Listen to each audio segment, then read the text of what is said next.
Hi guy, welcome to the AMIGArama podcast. I'm your host Lefarius, and in today's show, which is our 60th episode, we will be deep diving into the Addams family. But as usual, before we do that, let's just have a look at some of this week's Amiga news. First up is something I acquired, which was the Commodore Story written by David Pleasance. Now this is the full Commodore tale with all stuff that's never been talked about or even covered in any sort of interviews. He really goes into the full history and all the good and bad stuff that happened behind the scenes. I am 3/4 of the way through the book now. It's almost 400 pages long, I think. I've just passed 300 pages. I'm really enjoying it. One thing I did like about it is you can tell that this hasn't been written by something else, because it's obvious that David isn't like a novelist or a writer. He's just trying to put across his own opinion, and it offers a very truthful way of it all coming across. He doesn't seem to be just like spinning a yarn. Well, he's putting across his side, obviously, so he's not going to put himself, I assume, in a bad light, but he does a really good job of telling the story as straight as possible and really digging into it. It really is a great book, and I just bought this completely randomly off the actual website. I think it was $29.99, but I was amazed to find that when he posted it to me, I didn't say I was anything special. I just ordered it as normal. It's not like I'm pushing this off the back of the show, and he signed the copy and actually put a little signature inside, and I just got it and I was like, oh my god, this is amazing. I'm going to keep this forever. So it's now tucked away in the back room. I'm going to finish it up and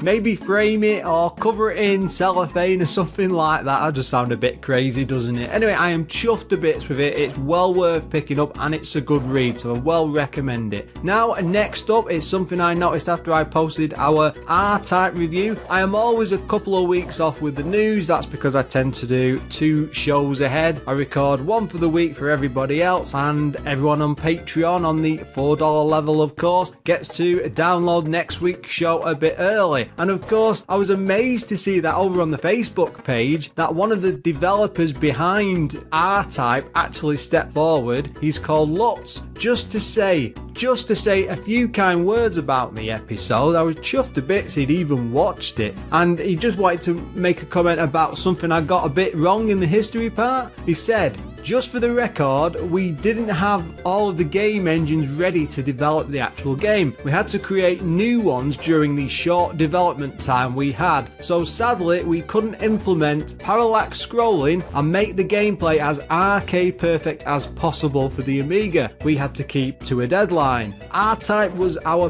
personal most favourite arcade game. That does come across, by the way, in the game, because it's amazing, and would have loved to give it our best shot. It's the main reason why we started making games at all, but at least we had the chance to do it, which we would have never dreamt of, and tried the best we could. So yeah, that completely blew me away. Someone who'd actually been involved in developing a game, stepping forward and making a bit of a correction there. I'm always happy to bring it up, of course, but it just shows that people who were involved back then, they will listen to our stuff, and not just me, but other fans as well, because everyone's always making like all these different YouTube videos, other podcasts and articles and write-ups everywhere, and a lot of this is stuff like games 20 odd years ago, so they will go back and look at it and comment on it from time to time, so it's always worth doing your best with whatever you decide to do.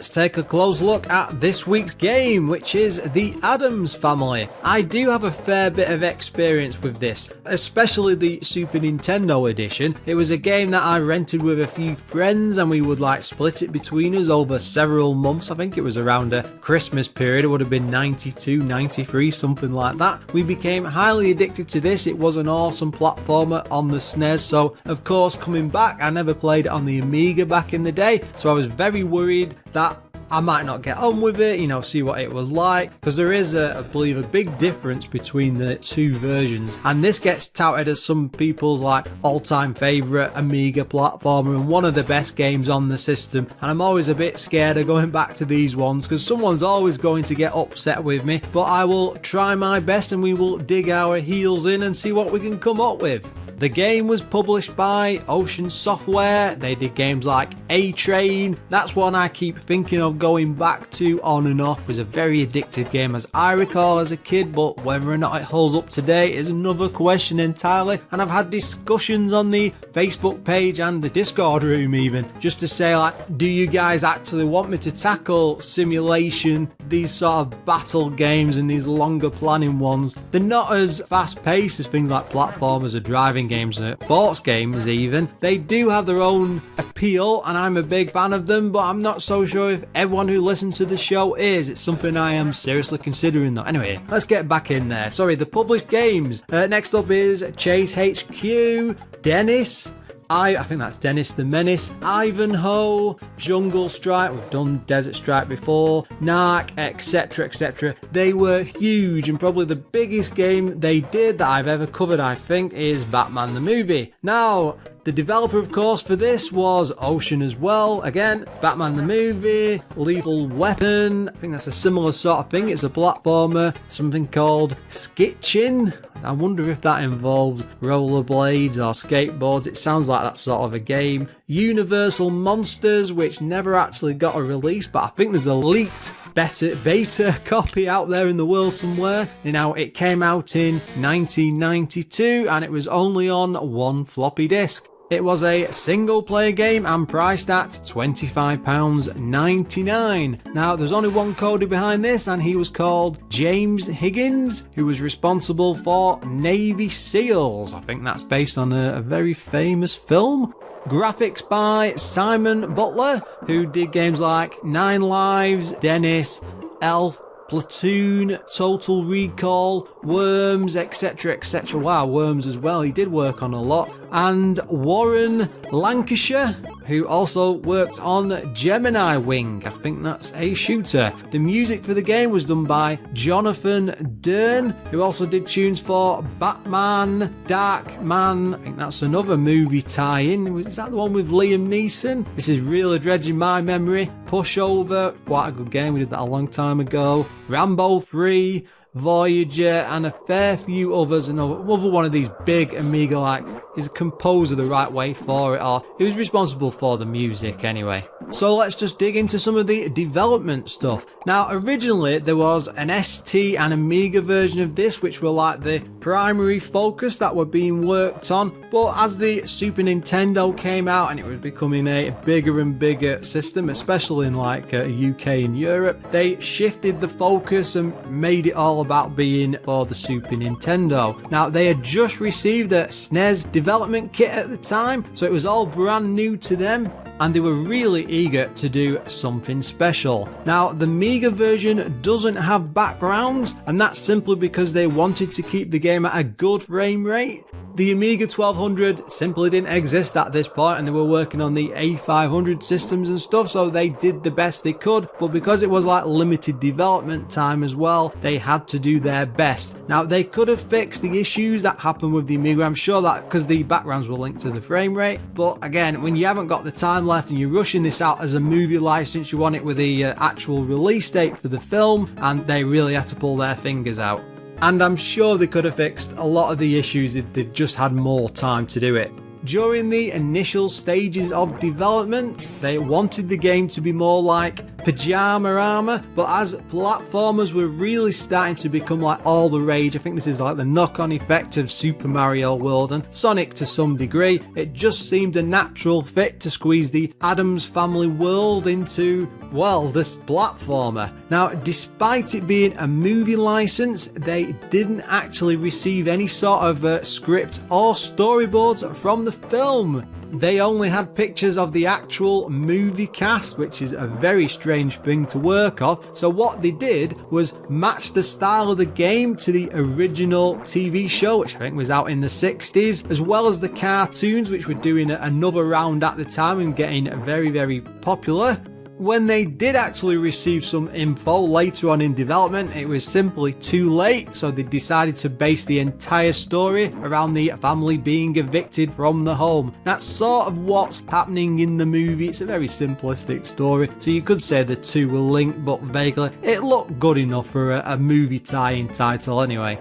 Doing some digging through developer interviews, it seemed that the original team behind the game were heavily influenced by Super Mario World. God, it does keep popping up, that one, doesn't it? Now, that can be seen in the way the actual game plays, as it's a very similar style to Mario World, but they decided to let Gomez have more free movement than what you would get over, say, in the Super Mario games, where it was very gravity based, and because of this you get a lot more free movement and a lot quicker movement when you're actually bouncing them around the levels.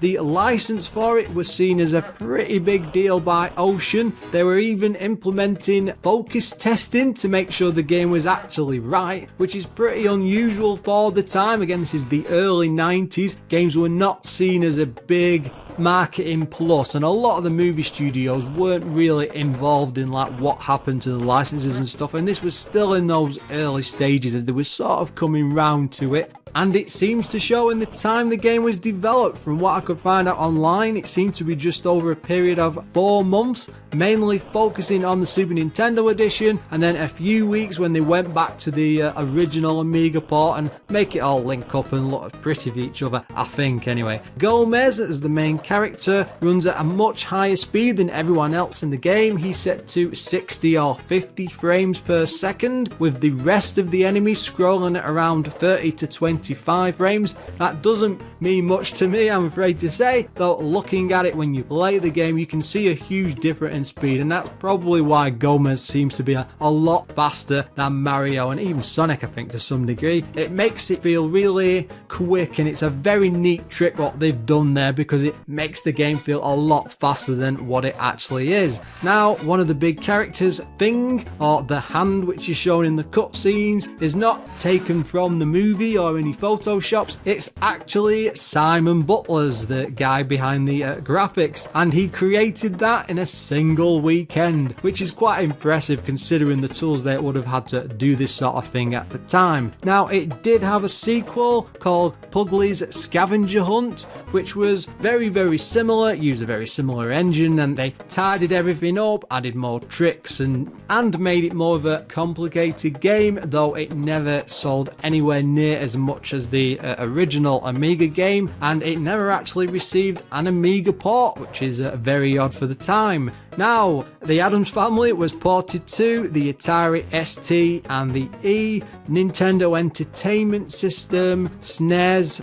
again that was the main version, Sega Master System, which did surprise me, and the Sega Genesis or Mega Drive. Now, all of these games are quite highly reviewed, doesn't matter which version you look at, so even as a kid going buying these back in the day, so you would have been happy with whatever version you ended up getting your hands on. Creepy, kooky, ooky, spooky. Morticia has been kidnapped. Uncle Fester has lost his memory and has fallen under the spell of Abigail Craven, a conniving character who is anxious to lay her greedy hands on the Addams' hidden fortune. Having recruited a misled Fester and assisted by her cohorts Tully and the Judge, she manages to capture and imprison the other members of the Addams family within the huge Addams mansion. only Gomez can save the day by freeing his son Pugsley, his daughter Wednesday, and Granny, and by restoring Festa's memory. Accomplishing these tasks is daunting enough, but then Gomez must seek out Morticia in the underground vaults of the Addams mansion and confront the evil judge in a kooky and spooky climax. Straight away, what an awesome starting story for a game. You can tell this one's been written a bit later because it doesn't really match what happens in the actual game itself. But then it's just a platformer, so let's not be expecting like Shakespeare from this. The game begins outside the Addams mansion, and it's all old and rickety and falling to pieces, just like it looks in the TV show. And you play as Gomez. Now, this is a very cartoony version of the original TV show. The characters look identical, almost-ish, to the characters in a very sort of Looney Tunes way. So, big heads, slimmish bodies, and nice chunky eyes, that sort of thing. To the top of the screen, it displays your score. Down the left-hand side, you see a list of hearts, lives, and dollars, which you collect as you're exploring the mansion. Now, the sprites for the characters are really huge. They really do stand out, and they have a sort of weightless feel when you control them, but there's enough gravity there that it doesn't feel like it's going too far, and it does move in a way that matches the characters you've got on screen. A lot of titles like this, you might have too big of a character or too small of a one, and it controls oddly. Not here though. You know, Gomez can move very quickly in all four directions, fire to jump, or use the fez, which you can pick up. That's nice and simple. It just lets you fly and float around the screen. You can jump on top of enemies just to take them out. Typical Mario stuff. It has very quick, very responsive controls. Straight away as you start moving back and forth again, you're right outside the mansion. There's enemies to your left and right with a few exits, and it's just great how it controls. They are very, very responsive. You feel like you've got proper control over them, just like you would in any other good platformer like, say, Mario or Sonic. It is on par with a Mario game right off the bat, I'm very happy to say. There are over 1,000 screens to explore, which are spread throughout the mansion, and that in itself is divided into 6 stages, each of which involves rescuing a member of the family, which then places them in something called the music room, and you've got like Lurch sat in the middle playing the piano, and as you rescue each one, they all appear there, sat there, getting involved. Well, they don't really get involved in the actual game, but it makes a cute little room you can visit in the mansion. Sorry, I didn't say that before. When you start outside, you can go in through the main door, and then it's like a step structure to see different doors to different parts of the mansion. Each of them involves a level. Usually in platformers that have this sort of freedom or let you go to different sections are always broken off. You know, you have to complete a few levels first, like do the first 3 or do a small island before you can move on. The great thing about this game is it's very freeform. You can go anywhere at any point, so you can flip between different types of levels. You can go right towards the much harder ones further at the end, or you can take your time and learn your way up. It doesn't restrict you in any way, shape or form. You begin with 2 hearts and you can collect up to 3 more. You have a total of 5 lives with infinite continues, and passwords are given out pretty regular. Now you get lots of power-ups to help you on your journey. Things like an invincibility cloud, dollars, the flying fez, as I said before. That's sort of like a Tommy Cooper reference. I think he was coming back in a big way in the 90s. It also lets you float briefly through the air, which is almost like flying. You have to keep tapping fire very rapidly. There's also speed boots thrown in there, which is very reminiscent of Sonic the Hedgehog, and it really does give you a turn of speed when you collect them. And of course, Thing keeps appearing throughout the entire game to offer like simple advice and advance the story, but the main point of the game is to explore the huge levels and the mansion itself. You're pretty much left to do whatever you want to do.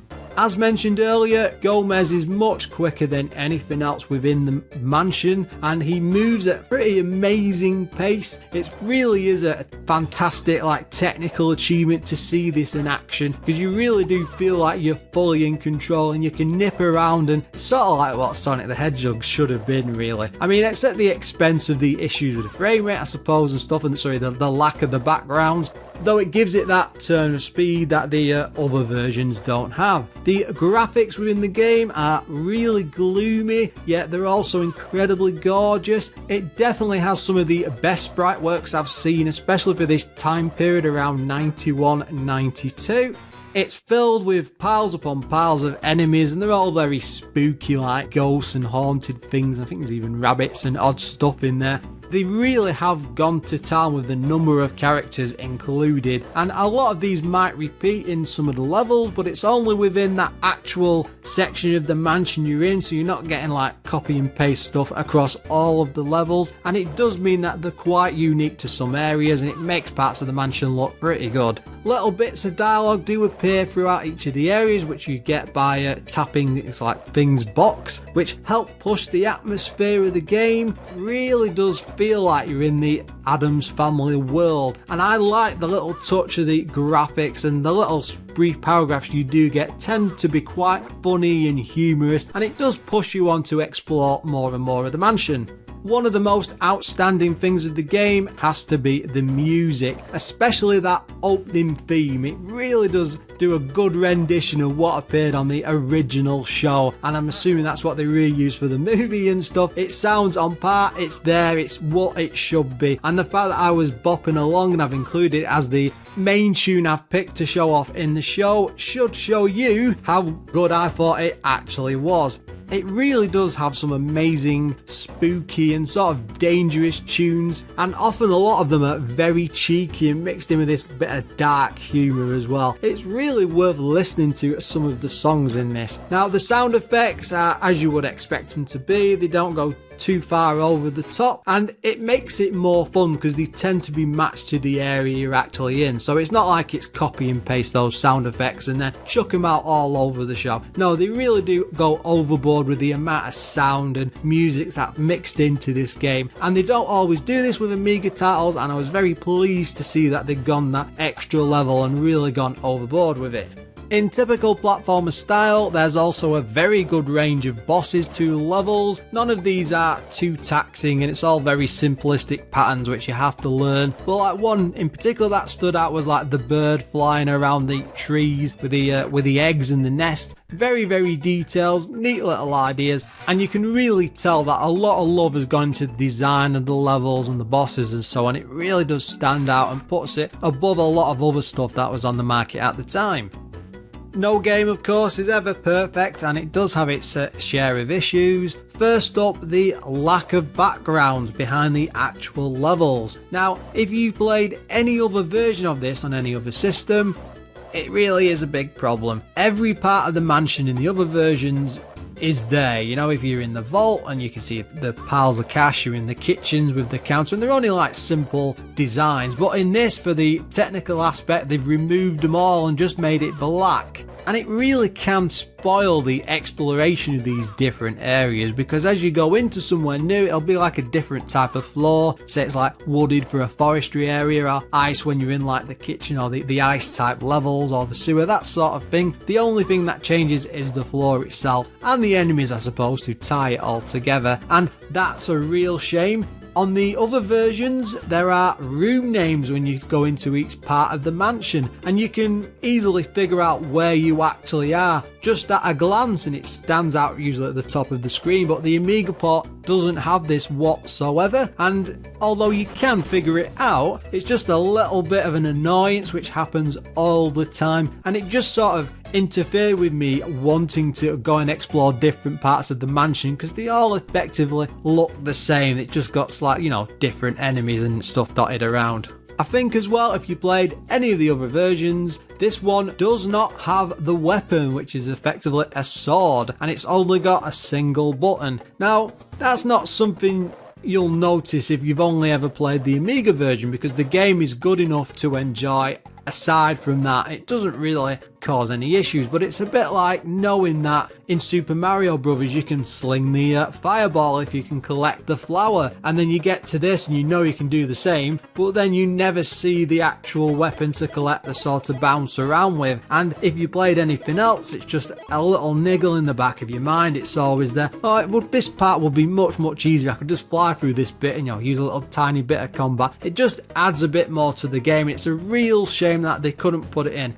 And yeah, that's about it for the problems. There's not really very many at all. The game does use a password system to skip the levels, which means there's no actual disc saving. That should always be a problem with huge games like this. Again though, you can just tap in a password. It's nice, short and simple. It's not anything overly complicated, so I'll forgive it for that easily.